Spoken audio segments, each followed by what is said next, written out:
Jaz sem Ljubica Jelušič, poslanka Socialnih demokratov v Državnem zboru in jaz se zavzemam za to, da se volilni sistem ohrani takšen, kakršen je, ker nekatere institucije te države, političnega sistema seveda, je pa vendarle treba ohraniti kar se da stabilne. Ko gre za volilni sistem, ga ni mogoče spreminjati na vrat na nos, ampak je treba najprej ugotoviti, ali je zaradi učinkovitosti državne oblasti potrebna sprememba ali je potrebna sprememba zaradi potrebe potem, da bi državljani, volivci in volivke imeli bolj neposredno vpliv na delovanje državne politike. In šele ko to razčistimo, se lahko pogovarjamo o tem, kateri volilni sistem je bil primernejši. Večina državljanov nas meni, da nimamo dovolj aktivne vloge pri odločitvah, da je to za nas enkratni dogodek v 4 letih, pač določimo ljudi, ki nam bodo vladali in potem imamo zavezane roke. Vaš komentar? To v bistvu pomeni, da poslanci, ki so izvoljeni, če ravno so izvoljeni v proporcionalnem volilnem sistemu, po katerem je vpliv državljanov največji, nimajo dovolj odgovornosti do svoje volilne baze. Jaz mislim, da smo dolžni, ne glede na to, torej v kateri politični stranki smo izvoljeni, da smo dolžni v svojem volilnem okraju sodelovati z državljani in jim seveda bodisi poročati o odločitvah, ki se sprejemajo v Državnem zboru, ali pa celo prediskutirati z zainteresiranimi aktivnimi državljani te bodoče odločitve. Pa se vam ne zdi, da bi nekako rabili nek zakon, da bi politiki bili dolžni poročati državljanom? V dejstvu, da smo poslanci izvoljeni v Državni zbor, se že skriva ta dolžnost. Problem je v tem, da je treba to dolžnost izpolnjevati. Ni potrebno pisati novih zakonov. Prav pa bi bilo, da bi državljani bili še bolj zahtevni, kar se tiče odgovornosti do njih s strani nas poslancev. Moje ime je Tatjana Novišek, prihajam iz Velenja. Na tem mestu sem po svoji vesti. Z vseživljenjskimi izkušnjami, delovno prakso z osebami s posebnimi potrebami. Na poti od avtobusne postaje do parlamenta sem srečala 3 brezdomce. Prepoznavam neravnovesje v družbi, socialne razlike, težave pri javni socialni oskrbi in zdravstveni oskrbi. Menim, da je v civilni družbi čas, da se začnemo pogovarjati, da se odpre mesto politike tudi civilni družbi, nevladnim organizacijam v parlamentu. Torej, enakovredna pozicija organiziranja trajnostnega razvoja, gospodarskega razvoja z ostalimi akterji družbe, ki so politike že vajeni. Menim, da je po letu dni, odkar je bilo vloženih 5700 podpisov Zveze upokojenih Slovenije, je čas, da se upošteva vse družbene sloje, ki želijo biti aktivni v tem procesu ustvarjanja bodočnosti. Predlagam kombiniran volilni sistem, ker kombiniran volilni sistem je dejansko odprt volilni sistem, ki vključuje dejansko tudi dobro prakso lokalnega okolja oziroma tiste organizatorje dobre prakse v lokalnem okolju, kjer se ljudje poznajo in lahko neposredno predlagajo oziroma volijo človeka, ki ga poznajo in mu zaupajo. No, poleg bega pred odločitvijo sodišča na višji stopnji je tudi strah pred večinskim volilnim sistemom tisto, kar zdaj v resnici žene to željo po čim prejšnjih volitvah, ki bi bile že pred poletjem, čeprav se noben ustaven rok v tem času niti ne izide. Seveda je razprava še kako smiselna, kajti če ne pride do spremembe volilnega sistema, je velika verjetnost, da se bo sedanje stanje, tako kot se je že v zadnjih letih znova ciklično ponavljalo, kajti potrebujemo sistem, ki bo dal stabilno vlado za celotno mandatno obdobje, se pravi razvojno gospodarsko okolje in v katerem bo glas volivca dejansko odločil. To pa je dvokrožni večinski volilni sistem. Ime Gregor Škerl, sem predstavnik civilne iniciative in zaradi sistemov, kakršen smo, se nočem povezati z nobeno stranko, ker smo danes v strankokraciji, ki vlada v bistvu vsem ljudem oziroma nas je ta sistem pahnil v neko nemoč civilne iniciative. Jaz že od vsega začetka nekako podpiram sistem neposrednih volitev, se pravi direktno se voli človeka, ki potem predstavlja naše ljudstvo oziroma volivce. Zakaj?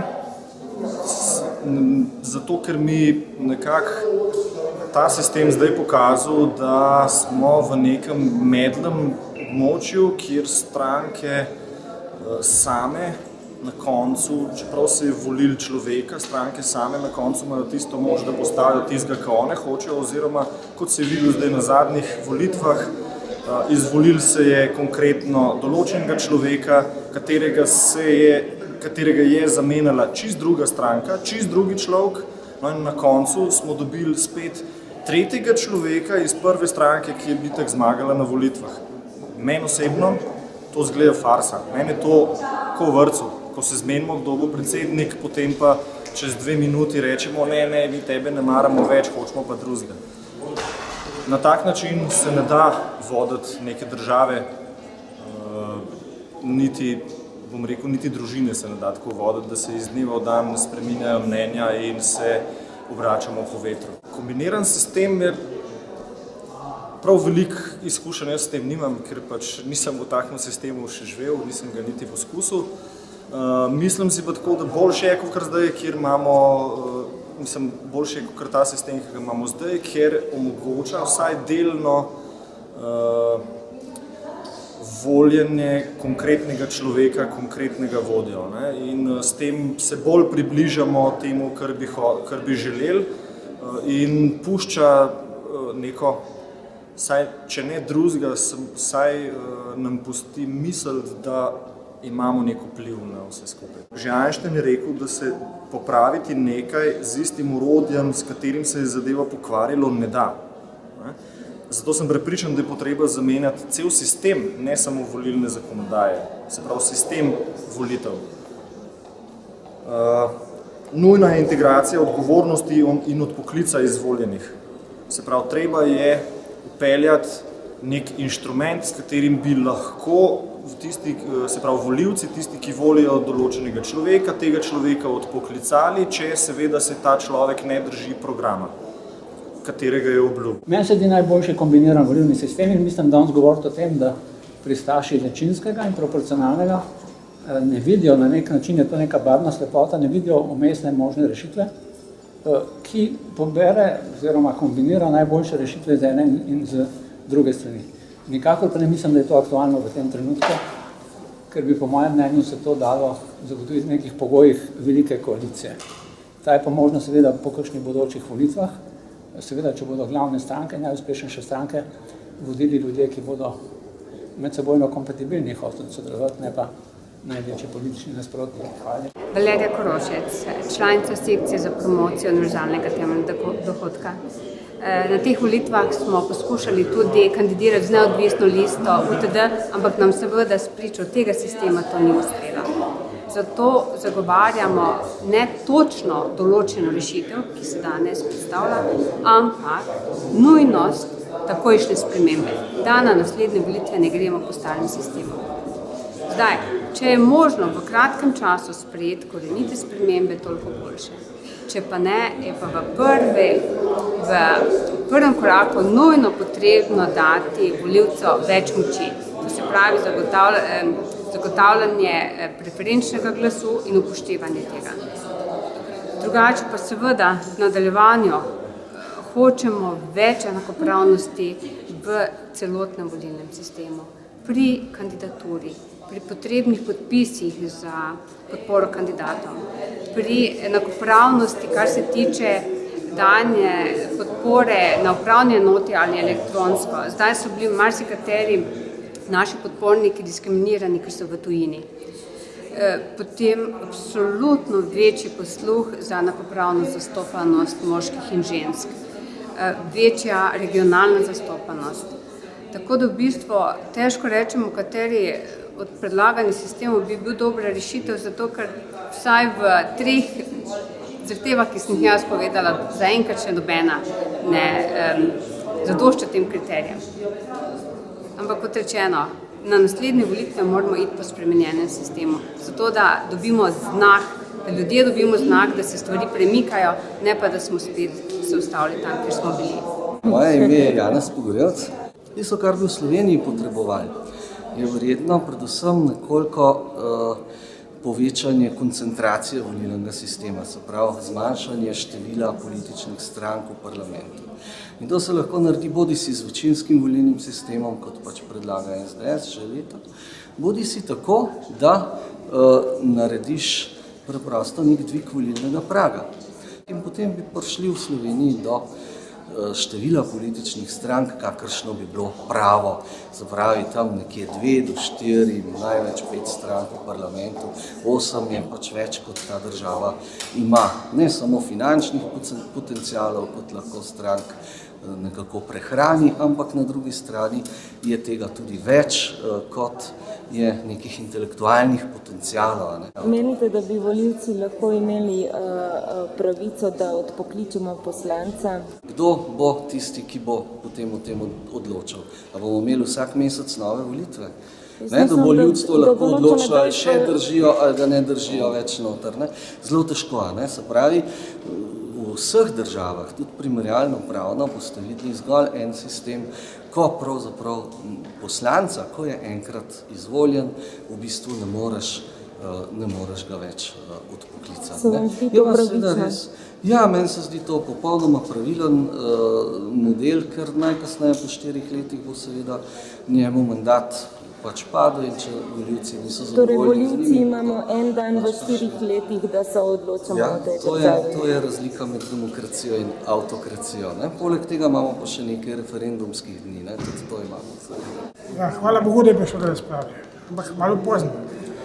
Pa vendar je še čas. Zato sem jaz pozval, da se to realizira pred volitvami, sprememba tega sistema. Kajti ne mi govori, da to ni možno. To ni možno samo v takšni konstelaciji sil, kot je. Državljani se bomo potrudili, da se bo nekaj premaknilo. Kajti to, kar je, razprava sama mi je kar všeč. Ni pa še zaključena, sem komaj na začetku. Mi težko kaj rekel. Podpiram pa kombinirani sistem, zato ker mislim, da ni najboljši, je pa najboljša možna izbira. Najboljša možna izbira v danem trenutku in ne moramo po idealnih rešitvah hlepeti, ampak moramo vzeti tisto, kar je dosegljivo. Zato apeliram na vladajočo koalicijo, da ne bo toliko neodgovorna, da pusti ruševine za sabo. Ruševina je pa ta sedanji volilni sistem, ki sami vedo, da ga treba spremeniti. Kako spremeniti je pa že vprašanje. Bomo pa se potrudili, da bo tudi ta zadeva, če jo ne bojo poslanci rešili, prešla na referendumsko odločanje. Prelesni. Moje ime je Simon Delaporda, Inštitut za elektronsko participacijo. Mislim, da je današnja razprava zelo pomembna za debato o prihodnosti volilnega sistema. Zdaj postaja absolutno jasno, da obstoječ sistem ne uresničuje v celoti volje volilnega telesa, državnih volitev na volitve in si želim, da bi bili rešitve takšne, da bi bil večji vpliv. Večji vpliv državljanov na izvoljene predstavnike, ki bi tudi potem povratno pomenil večjo odgovornost teh predstavnikov do volilnega telesa. Mislim, da to je ena ključna stvar, ki manjka slovenski demokraciji v tem momentu. Želim si pa tudi, da bi usporedno s tem se začeli razmišljati tudi o uvedbi elektronskih volitev, ki odpirajo pa neko novo dimenzijo volilne prakticiranja volilne pravice. Mislim, da bi bil preferenčni glas ena izmed možnih rešitev za to, da imamo državljani več vplivov na izvolitev posameznega kandidata.